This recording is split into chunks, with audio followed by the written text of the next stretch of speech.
Hello students, आज करेंगे activity 10.3। Let us check. Bhaskar took a leaf having both green and non-green patches from each of two similar potted plants. One kept in sunlight and the other kept in dark for 36 hours. He wanted to compare the leaves before and after the starch test.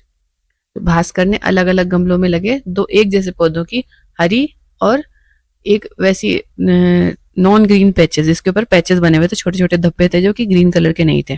ऐसी leaves ले ली और उन दोनों गमलों में से एक गमले को तो सूरज की रोशनी में रखा गया था और दूसरे गमले को अंधेरे स्थान पर 36 घंटों तक रखा गया था।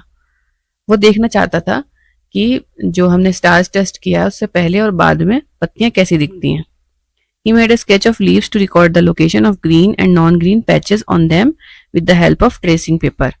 उसने क्या किया, जहां जहां भी पैचेस थे ना उसको रिकॉर्ड कर लिया कि इधर एक ट्रेसिंग पेपर पे कि कहाँ कहाँ वो पैचेस जो नॉन ग्रीन पैचेस थे वो इस लीफ पे बन रहे हैं। After that he performed an iodine test on the leaves. Bhaskar recorded his observation in table 10.2। उसके बाद उसने आयोडीन टेस्ट किया और उसको रिकॉर्ड कर लिया। तो जो प्लांट सनलाइट में रखा गया था, green and non green patches उसके लीफ पे थे। Final colour after iodine test, जब उसने आयोडीन टेस्ट किया तो green patches of leaf turned blue and black. जो हरे धब्बे थे वो आयोडीन टेस्ट के बाद काले नीले हो गए और जो पौधा अंधेरे में रखा गया था उसके ग्रीन और नॉन ग्रीन पैचेस जो कि लीफ पे थे, नो चेंज इन कलर। जब उसके अंदर आयोडीन टेस्ट किया गया तो उसमें कोई फर्क नहीं दिखा उसके कलर में। Bhaskar recorded a blue-black color on the green patches of the leaf obtained from plant placed in sunlight. Bhaskar also recorded that the leaf obtained from the plant kept in dark does not show a blue-black color. यानी जो रोशनी में पौधा रखा गया है उसी के पत्तों पर ब्लू ब्लैक कलर दिख रहा है, जो अंधेरे में रखा गया था उस पे नहीं दिख रहा। Even on the green patches indicates that no starch has been produced. Non-green patches of leaf obtained from the plant placed in sunlight do not turn blue-black. Does it indicate that there is no chlorophyll present in those patches? तो जो green patches थे वो indicate कर रहे थे कि starch जो है वो प्रोड्यूस हुआ है। नॉन ग्रीन पैचेस जो ऐसे थे जो कि उन पत्तियों से ऑब्टेन किए गए थे, जो कि धूप में रखे गए थे, तो वो ब्लू ब्लैक नहीं हुए। क्या ये दर्शाता है कि ये जो नॉन ग्रीन पैचेस हैं ये क्लोरोफिल इसमें नहीं होता है। The non-green patches may not have sufficient chlorophyll to prepare enough starch to be detected using the iodine test. तो क्लोरोफिल तो होगा नॉन ग्रीन पेजेस में, लेकिन वो इतना नहीं है कि वो स्टार्च टेस्ट को डिटेक्ट कर सके। Fascinating fact: some plant leaves appear red, violet or brown because they contain more of these colored pigment than the green colored chlorophyll. कुछ पौधों की पत्तियां लाल, वॉयलेट या फिर ब्राउन दिखाई देती हैं क्योंकि उसके अंदर ऐसी कलर के पिगमेंट्स होते हैं जो कि क्लोरोफिल से ज्यादा होते हैं। This hides the green colour, और इसकी वजह से जो ग्रीन कलर है पत्तियों का वो छुप जाता है। Some of these pigments also help in photosynthesis. कुछ इसमें से ऐसे पिगमेंट्स होते हैं जो कि फोटोसिंथेसिस में हेल्प करते हैं। You can use an iodine test to check for presence of starch in these leaves, indicating that photosynthesis has indeed taken place. आप इसमें भी स्टार्च टेस्ट कर सकते हैं ये पता लगाने के लिए कि फोटोसिंथेसिस हुआ है इन पत्तियों में भी। अब next, what do we infer from observation listed in table 10.2? As we know, leaves are mostly green because of the presence of chlorophyll. हम जानते हैं कि पत्तियां हरी होती हैं क्लोरोफिल की वजह से। We have also seen that the starch is produced when green patches of the leaves are present. और स्टार्च जब बनता है जब पत्तियों में हरे पैचेस मौजूद हों। We can infer that the chlorophyll helps in preparing starch in presence of sunlight. तो जो क्लोरोफिल है वो मदद करता है स्टार्च बनाने में सूरज की रोशनी की उपस्थिति में। In fact it is essential for the preparation of starch. वास्तव में ये स्टार्च के बनने के लिए बहुत जरूरी है। Hence the leaves are also called food factories of plants. इसलिए जो पत्तियां होती हैं उनको लीव्स की फूड फैक्ट्री भी कहा जाता है। What else is essential for preparation of food in plants? इसके अलावा और क्या चीज जरूरी है प्लांट्स में खाना बनाने के लिए? Role of air in preparation of food. खाना बनाने में एयर का योगदान। While reading contributions of scientists in plant nutrition, my sister told me that air plays a role in the process of food preparation in plant. तो contribution जब पढ़ रहे थे ये बच्चे साइंटिस्ट का प्लांट न्यूट्रिशन के बारे में, तो उसकी बहन ने बताया कि पौधों में जो भोजन निर्माण की प्रक्रिया होती है उसमें वायु की भूमिका रहती है। Which gas from the air is essential in process of food preparation in plant. पौधे जो भोजन बनाते हैं तो उसकी प्रोसेस में वायु में उपस्थित कौन सी गैस जो है वो सबसे ज्यादा जरूरी है। अब उसके लिए एक एक्सपेरिमेंट दे रखा है। The teacher may demonstrate this activity, take a potted green plant and keep it in the dark for 2 to 3 days to allow it to destarch. एक पॉटेड प्लांट लेना है और उसको 2 से 3 दिन के लिए अंधेरे में रख देना है जिससे कि ये डिस्टार्च हो जाए, कुछ जो उसने स्टार्च स्टोर कर रखा हो वो खत्म हो जाए। Then locate one leaf of this plant for this experiment. फिर इसमें से कोई सी भी एक पत्ती को सिलेक्ट कर लेना है अपने एक्सपेरिमेंट के लिए। Take a wide mouth bottle and pour some caustic soda sodium hydroxide into it. अब एक चौड़े मुंह की बोतल लेनी है और इसके अंदर थोड़ा सा कास्टिक सोडा जिसको हम सोडियम हाइड्रोक्साइड भी कहते हैं वो डाल देना है। सोडियम हाइड्रोक्साइड का यहाँ पे क्या काम है कि ये जो आसपास की हवा है उसमें से कार्बन डाइऑक्साइड को सोख लेता है। Caustic soda is a strong chemical that can cause skin burn, only teacher should handle it. Teachers की हेल्प करके हमें ये एक्सपेरिमेंट करना है, अपने आप नहीं करना, क्योंकि कास्टिक सोडा जो है वो एक डेंजरस केमिकल है, इससे चल सकते हैं। Insert half of the discharged leaf into the bottle through a split cork, leaving the other half of the leaf outside and place the bottle as shown in figure 10.3a। तो पत्ती का आधा सिरा जो है वो हमें कॉर्क के जरिए से फंसा देना है इस बॉटल में और आधा सिरा बाहर ही रह जाएगा, और उसको जो सेटअप है उसको इस तरीके से रखना है। Place the setup in sunlight for a few hours, कुछ देर तक उसको सनलाइट में रखना है। Observe and record the availability of water, sunlight, chlorophyll and carbon dioxide.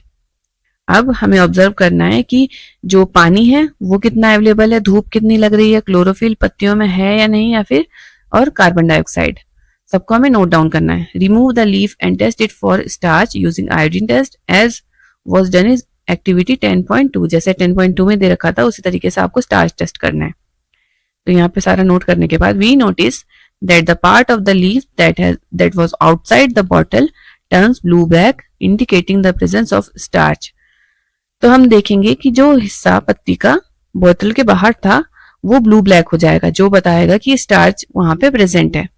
However, the part of leaf inside the bottle does not turn blue black in color। जो हिस्सा पत्ती का उस बोतल के अंदर होगा वो अपना कलर जो है बदलेगा नहीं, वो ब्लू ब्लैक नहीं होगा। Indicating that the food is not made in that part of leaf। तो वो जो हिस्सा है वो खाना नहीं बना रहा है। This is because the caustic soda solution inside the flask absorbed the carbon dioxide present in water in air। तो ये क्यों हुआ है, क्योंकि जो अंदर वाला हिस्सा था उस वाले हिस्से को कार्बन डाइऑक्साइड नहीं मिली है, क्योंकि कार्बन डाइऑक्साइड सारी कास्टिक सोडा ने एब्जॉर्ब कर ली है। What does this experiment show? This experiment show that carbon dioxide present in air is essential for plants to prepare starch। ये दर्शाता है एक्सपेरिमेंट कि जब कोई पौधा अपना खाना बनाता है तो उसको अपना खाना यानी स्टार्च को बनाने के लिए कार्बन डाइऑक्साइड की जरूरत होती है। Based on activities 10.3 and 10.4, what do you conclude? Which part of plant is involved in the synthesis of starch? जो एक्टिविटी 10.3 और 10.4 दी हुई है तो उससे आप क्या निष्कर्ष निकालते हैं, कौन सा हिस्सा पौधे का होता है जो स्टार्च का सिंथेसिस करता है।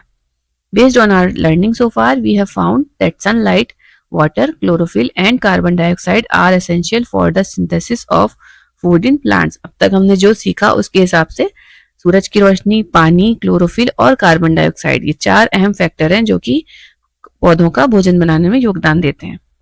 This process by which plants prepare food in the presence of sunlight and chlorophyll is called photosynthesis। तो ये जो प्रोसेस है जिसमें कि प्लांट्स जो हैं अपना भोजन खुद बनाते हैं सनलाइट की प्रेजेंस में और क्लोरोफिल की प्रेजेंस में, इसको कहते हैं हम photosynthesis. A leaf is the primary site for photosynthesis। Do other green parts of plant also perform photosynthesis? Leaf जो है वो मतलब मुख्य सतह है जहां से फोटोसिंथेसिस होता है।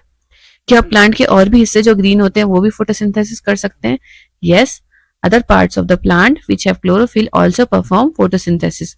तो पौधे के और भी हिस्से जैसे कोई तना अगर ग्रीन है या कोई दूसरा हिस्सा उसका ग्रीन है तो वो भी फोटोसिंथेसिस कर सकता है। So far, we have learned that plants take in carbon dioxide from the air and water and use sunlight to prepare their food by process of photosynthesis. But have you ever thought about what more happens during this process? Do plants only take in substances from their surrounding or do they also release something? Let us explore. तो अभी तक हमने देखा कि जो पौधे हैं वो फोटोसिंथेसिस कर रहे हैं सनलाइट की और कार्बन डाइऑक्साइड की प्रेजेंस में और क्लोरोफिल की प्रेजेंस में। तो क्या पौधे जो है वो सिर्फ एब्जॉर्ब करते हैं या फिर उनके प्रोसेस में कुछ निकलता भी है, कुछ वो देते भी हैं हमें? तो उसके लिए एक एक्सपेरिमेंट दे रखा है आगे। Look at figure 10.4, compare the two setups labelled as A and B and analyze. दोनों सेटअप्स को देखना है और उसको एनालाइज करना है। In figure 10.4a, setup A is placed in sunlight and setup B is placed in dark. ये जो है सनलाइट में है और ये अंधेरे में है। What difference do you observe in two setups? इन दोनों में आपको क्या डिफरेंस दिख रहा है? Do you observe air bubbles emerging in inverted test tube in setup A? जो सेटअप A है उसमें आपको ऊपर की तरफ एयर बबल्स दिखाई देंगे जो पानी की सतह से होकर ऊपर की तरफ आ रहे होंगे। The gas produced in the setup caused bubbles to emerge and get accumulated in the inverted test tube. Which gas is this? जो गैस इसमें प्रोड्यूस हो रही है वो बुलबुलों की शक्ल में बाहर निकलती है और ऊपर वाली जो खाली जगह है उसमें स्टोर हो जाती है। कौन सी गैस है जो ये निकल रही है? सेटअप्स में देखिए क्या है, एयर बबल। ये जो है एक बीकर लेना है, बीकर के अंदर कोई वाटर प्लांट लगा देना है, ऐसा पौधा जो कि पानी में उगता है।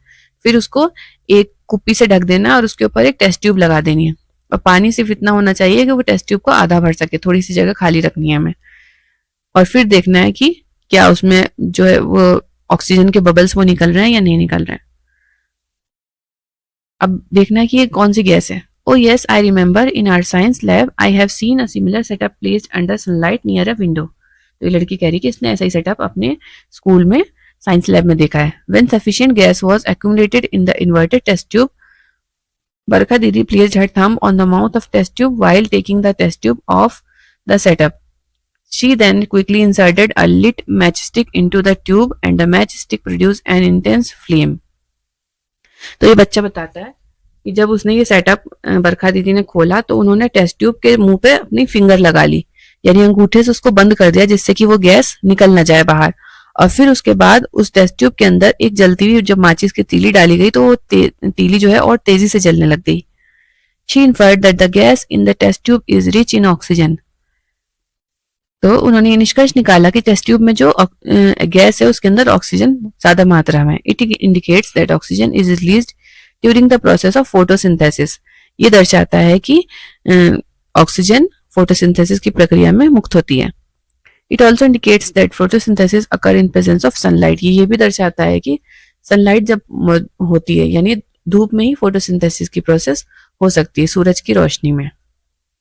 Based on Barkha Didi's experiment, we can conclude that oxygen is released during photosynthesis. तो बरखा दीदी के एक्सपेरिमेंट से हम ये निष्कर्ष निकाल सकते हैं कि ऑक्सीजन फोटोसिंथेसिस में रिलीज होती है। Photosynthesis in a nutshell. We know that water, sunlight, carbon dioxide from air and chlorophyll are necessary to carry out the process of photosynthesis that produces carbohydrate. हम जानते हैं कि प्रकाश संश्लेषण की जो प्रक्रिया होती है उसके लिए पानी, सूरज की रोशनी, क्लोरोफिल और हवा में जो मौजूद कार्बन डाइऑक्साइड है वो जरूरी है। During photosynthesis, food is actually produced in the form of glucose, a simple carbohydrate. प्रकाश संश्लेषण के दौरान भोजन एक सरल कार्बोहाइड्रेट यानी ग्लूकोज के रूप में बनता है। This glucose not only serve as an instant source of energy, but also later gets converted into starch for storage. ये जो ग्लूकोज है ये मेन सोर्स होता है एनर्जी का पौधों में भी, और बाद में ये स्टोर हो जाता है स्टार्च की फॉर्म में। ग्लूकोज के कई मॉलिक्यूल जुड़ के स्टार्च बना लेते हैं जो कि स्टोर हो जाता है। The word equation of photosynthesis is given below. अब फोटोसिंथेसिस की एक वर्ड इक्वेशन दी गई है। Carbon dioxide plus water in the presence of sunlight and chlorophyll makes glucose and oxygen. और यहाँ पे एक डायग्राम भी दे रखा है फोटोसिंथेसिस का, एक कंप्लीट डायग्राम। सनलाइट भी है यहाँ पे, ग्रीन लीव्स भी है, ठीक है, और वाटर और मिनरल्स जो है पौधे यहाँ से ले लेंगे, कार्बन डाइऑक्साइड हवा में से ले लेंगे और फिर उसके बाद बन जाएगा इस पौधे का भोजन। तो यहीं पे हमारा ये लेक्चर यहीं पे खत्म होता है। मिलते हैं नेक्स्ट वीडियो में।